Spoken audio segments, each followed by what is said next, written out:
Bomb धमाको थियो ऐं जवाबदारनि तरफ़ां इहो क्रैकर हमिलो कयो वियो, जंहिंजे नतीजे में 18 माण्हू अदल जो शिकार थिया, जंहिंमें औरतूं ऐं ॿारड़ा बि शामिल आहिनि। कराची में बम धमाके जे हवाले सां जमायत इस्लामी जे अॻवान हाफ़िज़ नईमुर रहमान जो चवणु आहे त इहो बम धमाको हुकूमत ऐं इदारनि जी नाकामी आहे।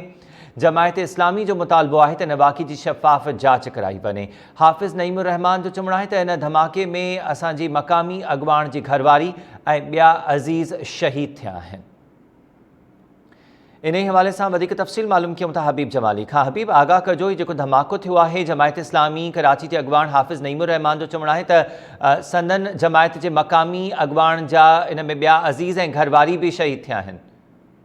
जी बिल्कुल, जमायत इस्लामी तरफ़ जो अॻवान आहे हाफ़िज़ नईमुर रहमान वो कल रात ही आहे अस्पताल पहुतो ऐं ज़ख़्मियुनि जी इयादत कई हुई।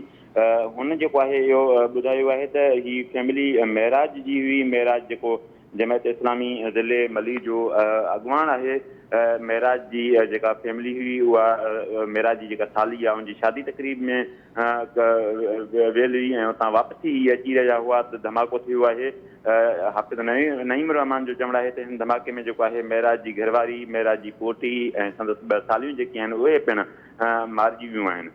हिन जमायत इस्लामी तरफ़ां जेको आहे इहो मुतालबो कयो वियो आहे त हिन वाक़े जी शफ़ाफ़ जांच कई वञे, छाकाणि त ही को ज़ाती दुश्मनी न आहे। जमायत इस्लामी जी रैली खे 2020 में जेको आहे अहिड़े तरीक़े सां ई निशानो बणायो वियो हो। हाफ़िज़ नईमुर रहमान जो चवणु आहे त अॻु में बि जेको आहे जमायत जी रैली ऐं ॿिया हमला थींदा रहिया आहिनि। उन करे हीउ वाक़ियो जेको आहे उनजो तसलसुल आहे। हीउ वाक़ियो जेको आहे गॾोगॾु हाफ़िज़ नईमुर रहमान सिक्योरिटी ते बि जेको आहे इंतज़ामनि ते बि सुवाल उथारिया ऐं चयो त हीउ सिक्योरिटी इंतज़ामनि ही सिक्योरिटी इदारनि जी नाकामी आहे जो एॾो वॾो वाक़ियो थी वियो आहे। हिन में काफ़ी जेको आहे जानी नुक़सानु थियो आहे। हिन मुतालबो कयो आहे त मामले जी अणधुरी ऐं घण रुखी जांच कई वञे ऐं जवाबदारनि खे कैफ़रे किरदार ताईं पहुचायो वञे। ॿिए तरफ़ जेको आहे हिन धमाके जो केस जेको आहे उहो बि अञा ताईं दाख़िल न थी सघियो आहे।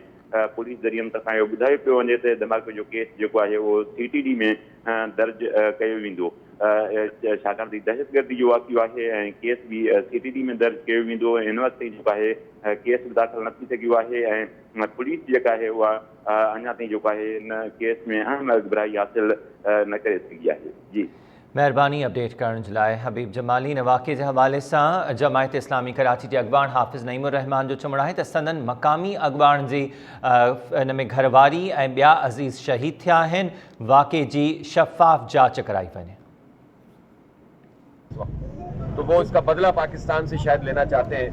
बहरहाल जो कुछ भी है, अब ये जिम्मेदारी इंतजामिया की है कि प्रॉपर FIR कटे, प्रॉपर तरीके से इन्वेस्टिगेशन हो और फौरी तौर पर ये सारे कातिल कौम के सामने आने चाहिए।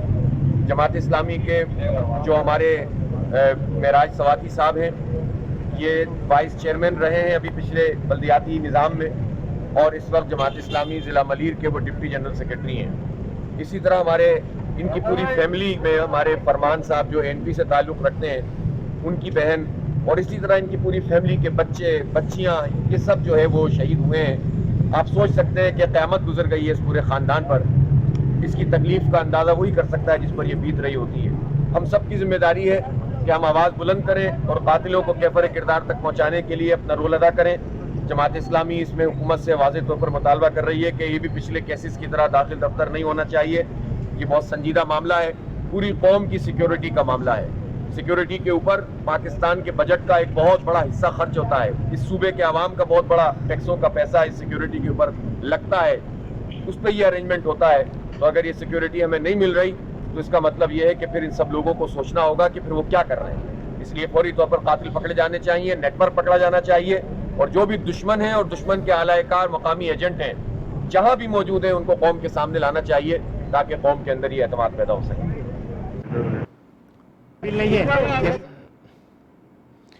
कराची जे मवाज ॻोठ वेझो शहज़ोर पिकअप में धमाको थियो ऐं ॿुधायो पियो वञे पुलिस तरफ़ां त अणियातल जवाबदारनि तरफ़ां इहो क्रैकर हमिलो कयो वियो। इन शहज़ोर गाॾी में 20 खां 25 माण्हू सवार हुआ ऐं क्रैकर धमाके जे नतीजे में हिक ई ख़ानदान जा 18 माण्हू इन में अजल जो शिकार थिया आहिनि। जमायत इस्लामी जे हाफ़िज़ नईमुर रहमान जो चवणु आहे त संदन जमायत जो मक़ामी अॻवान आहे, उन जे ख़ानदान मथां इहो हमिलो थियो जंहिंमें संदसि घरवारी ऐं ॿिया घर भाती ऐं अज़ीज़ शहीद थिया आहिनि। इन वाक़े जी शफ़ाफ़ जांच कई वञे।